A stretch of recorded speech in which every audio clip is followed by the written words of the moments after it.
Just what the Abbott government needs, a frontbench minister kicking a huge own goal. The Defence Minister, David Johnstone, has been forced to backtrack over his stinging critique that he wouldn't trust the government-owned Australian Submarine Corporation to, quote, build a canoe. The Senate censured him, and 7:30 understands the Prime Minister issued a directive for the minister to clean up his comments. Mr Johnstone's mistake comes as Tony Abbott promises to scrape the barnacles off the ship of government by the end of the year. As political correspondent Sabra Lane reports, that will include the unpopular $7 GP co-payment. I did not intend to cause offence. We have seen chronic underperformance in the defence portfolio since this government has been elected. Right full rudder, reverse. Senator Johnstone has done the right thing by the right standards of the Westminster system. He has done that which every honourable member of Parliament should do and has done in the past. He is a disgrace. He is an utter disgrace. In both chambers this morning, the big guns targeted David Johnstone, the Defence Minister. Labor called for his sacking for failing to ensure a pay rise for defence personnel, for breaking a promise to build the next generation subs in Osborne and Adelaide, and for his attack on the Australian Submarine Corporation yesterday in question time. You wonder why I'm worried about ASC and what they're delivering to the Australian taxpayer? You wonder why I wouldn't trust them to build a canoe? Immediately after those words, several South Australian coalition senators told the minister his attack was unacceptable and wrong. On radio this morning, his cabinet colleague and South Australian Minister Christopher Pyne wouldn't say if the minister should keep his job. Do you have confidence in David Johnstone? He's a very competent minister. He's a very important member of the coalition team, and I'm working with him, as I am with the Prime Minister, to ensure that the Osborne workers keep their jobs and, in fact, we add to the workforce. So you'd like to see him continue being Defence Minister? It's not for me to indicate my preferences for who should be in the Cabinet. That is a decision of the Prime Minister. It certainly is also not my role to criticise my fellow Cabinet members, and I won't be doing that. Pointedly, the Prime Minister issued a statement last night which failed to endorse David Johnstone's attack. Mr Abbott said the Submarine Corporation plays a vital role supporting the Royal Australian Navy and our key naval capabilities. Before the statement was issued, the Prime Minister's office warned Minister Johnstone's office that he was about to cop one over the knuckles. That was followed up this morning with the directive to go out and clean it up.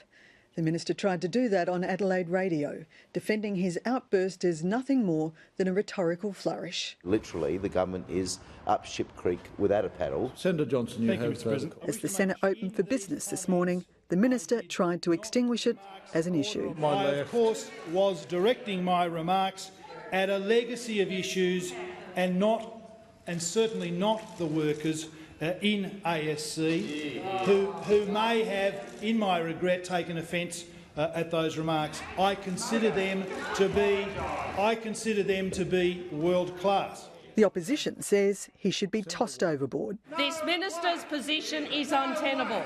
He has lost the confidence of the Prime Minister. He has lost the confidence of his colleagues, and I ask the Senate this question. In those circumstances, how can the Australian people have any confidence in this minister? Senator, this morning I took my medicine for an hour. I took my medicine for an hour. I did say something that I regret. On my left. And, I don't think I'm the first one.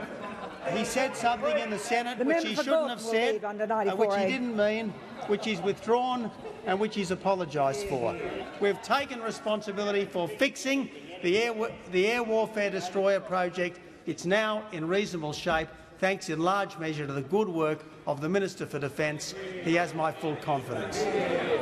For now, he does. Removing him would run counter to the Prime Minister's message about having a stable team. But David Johnstone's colleagues are furious. In the end, it was another poor message in a year the government struggled with its communications strategy. The Prime Minister told his coalition colleagues yesterday, while it had been a difficult and tumultuous year, there was reason to be optimistic. He says there are 1 or 2 barnacles stuck to the ship of government which will be cleared off before Christmas. The ABC understands one of those is the deeply unpopular GP co-payment. Look, I think it's silly for the government to spend too much time focusing on things that they simply can't get over the line. I'd look at the Medicare co-payment as being one of those things. Kate Carnell is the former Liberal Chief Minister of the ACT, who now heads the Australian Chamber of Commerce and Industry. The clean energy legislation, carbon... She says business applauds the government for abolishing the carbon and mining taxes, but that confidence has taken a dive since the budget, even though the strategy of returning the books to balance within 4 years was right. The wheels are falling off the plan just a little. And what business really needs is government with an absolute plan, knowing where they're heading, even for some of the things that we're not too keen on. We're just pleased to have a government with a plan that they can deliver on.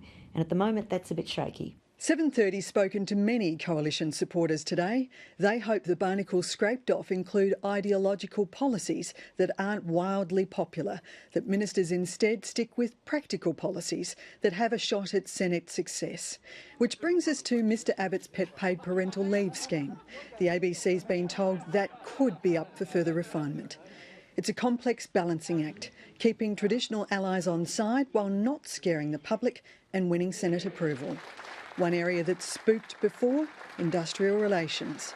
The government promised at Productivity Commission review, and 14 months on from winning, there's still no sign of it.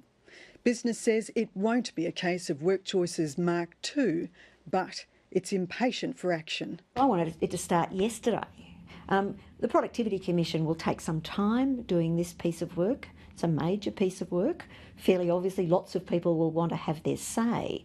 We want to ensure that the Productivity Commission can report, and both sides of Parliament, both the Labor Party and the Coalition, have time to put in place sensible policy changes heading into the next election. We've gone up to the bridge initially. Given the government's needed extra time to win current battles, it's unlikely to kick off a new one until it's got a strategy to make sure it doesn't turn out to be a monster-sized barnacle that sinks the ship. Sabra Lane reporting.